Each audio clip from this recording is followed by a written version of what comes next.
Tucker Carlson just proved that he's not a conservative anymore. Criticizing Western cities is fine, but holding up Islamic countries like Qatar and Saudi Arabia as moral examples over the West, while repeating the same lies that helped bring the West down, is not. There's not a single Western city that's thriving.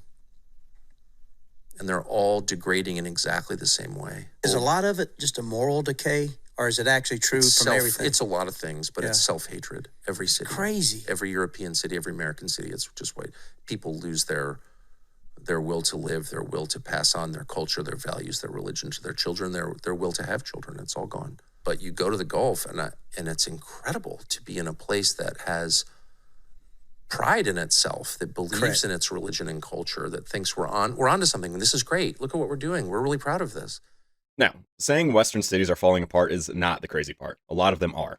The problem is acting like Islamic nations have it all figured out while completely ignoring that the order that he praises comes from legal regimes that most Americans would never accept. It's like when people gush about Japan's cleanliness while ignoring the fact that if you litter in Japan, they will actually throw you in jail. We Americans admire the outcomes abroad, but would never accept the enforcement that produces those outcomes at home.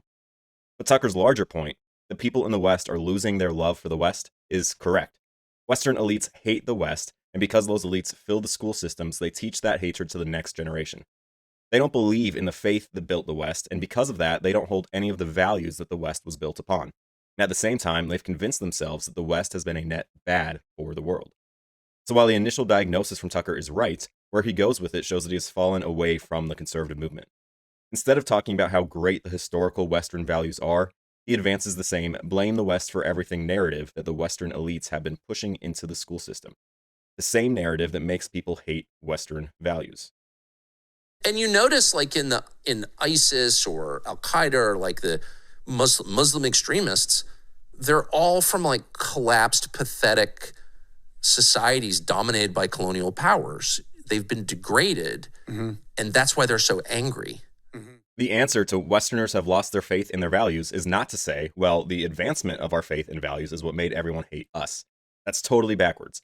The idea that the West itself is the main reason other countries hate us is the exact narrative that helped hollow out our confidence and wreck our civilization in the first place.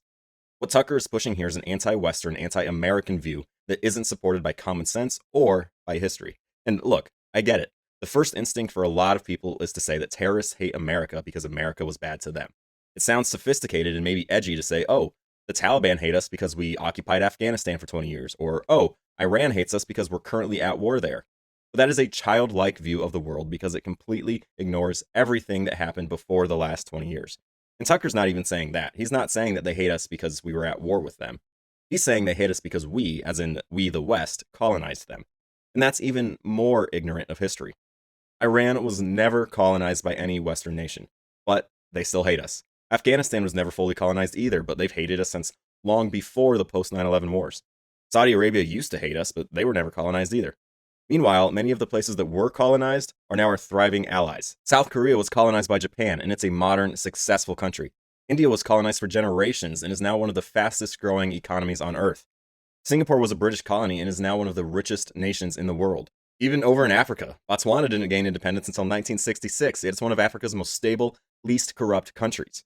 So no, the West's history of colonialism is not the magic key that explains why some nations or groups hate us. In fact, a lot of the groups and nations that despise the West were never even fully colonized by any Western power.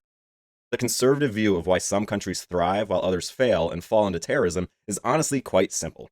And it's the same thing that Tucker would tell you about your own life. The people and places that succeed are the ones that take ownership of their situation and responsibility for their future.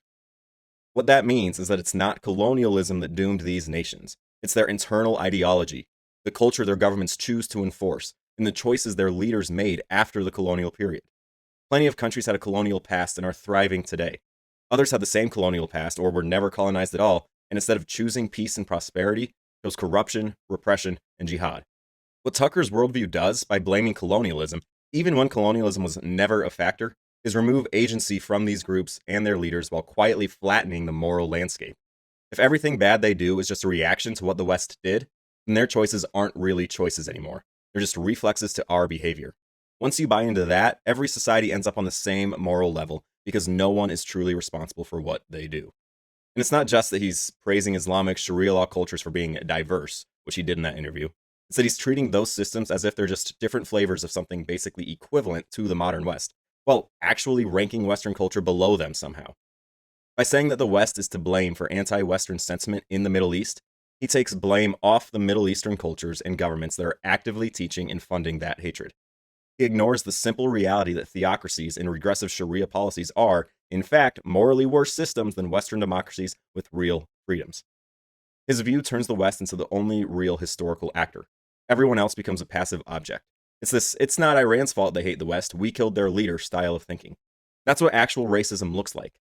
Assuming non-white societies don't have moral agency, and that everything they do that we consider evil is ultimately the fault of us white people. That's the soft bigotry of low expectations. Who can blame the brown man for funding terror groups across the world? After all, it's the white man that oppressed the brown man. That's where Tucker's thinking leads.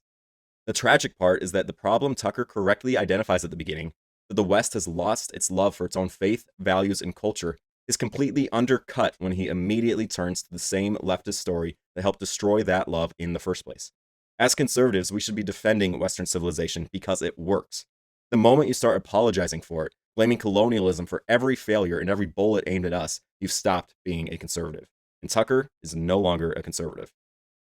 Thanks for sticking around and watching until the end. Hit subscribe and like the video for more from me. I'm trying to build a brand based on reasonable, honest takes rather than the performative outrage you see from so many online these days.